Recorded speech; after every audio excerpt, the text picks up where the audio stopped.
बहनों और भाइयों, कांग्रेस का नाम ही समस्या है और भारतीय जनता पार्टी का समाधान है। जो समस्या है उसके लिए बहाना चाहिए। कांग्रेस हमेशा बहाना बना करके देश की जनता को बेवकूफ बनाती रही है और यही कारण है देश में आतंकवाद की समस्या हो, उग्रवाद की समस्या हो, नक्सलवाद की समस्या हो, जातिवाद की समस्या हो, क्षेत्रवाद की हो, भाषावाद की हो, ये जितना भी विभाजन की बीज हैं, ये सभी विष बेल को बोने का कार्य, उसको पलवित और पोषित करने का कार्य कांग्रेस ने देश के अंदर आजाद भारत में किया। हिंदुओं को कमजोर करने का पाप किया और इनके पाप का परिणाम है यह आतंकवाद। कांग्रेस की सरकार जब केंद्र में थी और जम्मू कश्मीर में उसके साथ सहयोगी दलों की सरकारें चल रही थी, तब पत्थरबाजी की घटना होती थी। धड़ल्ले से यहां पर किस तरह की घटनाएं होती थी किसी से छुपा हुआ नहीं है।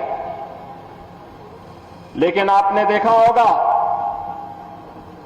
पिछले कई वर्षों से मोदी जी के आने के बाद गृह मंत्री के रूप में माननीय अमित शाह जी के आने के बाद आतंकवाद अंतिम श्वास गिन रहा है और पत्थरबाज पूरी तरह गायब हो गए हैं। बहनों और भाइयों, ये परिवर्तन है, समाधान है। जिस जम्मू कश्मीर के लिए 1953 में भारतीय जनसंघ के संस्थापक अध्यक्ष डॉक्टर श्यामा प्रसाद मुखर्जी ने अपना बलिदान दिया था, जिस जम्मू कश्मीर के अंदर उन्होंने एक नारा दिया था पूरे देशवासियों के लिए, वह नारा था, एक देश में दो प्रधान, दो विधान, दो निशान नहीं चलेंगे, नहीं चलेंगे। भारतीय जनसंघ और भारतीय जनता पार्टी का एक एक कार्यकर्ता भारत माता का हर सच्चा सपूत इसके लिए लड़ता रहा, कार्य करता रहा। डॉक्टर श्यामा प्रसाद मुखर्जी के उस सपने को साकार करने का कार्य किसी ने किया है तो प्रधानमंत्री मोदी जी ने किया। 370 सदैव के लिए समाप्त कर दिया, 35A सदैव के लिए समाप्त कर दिया। आतंकवाद की नर्सरी समाप्त हो गई।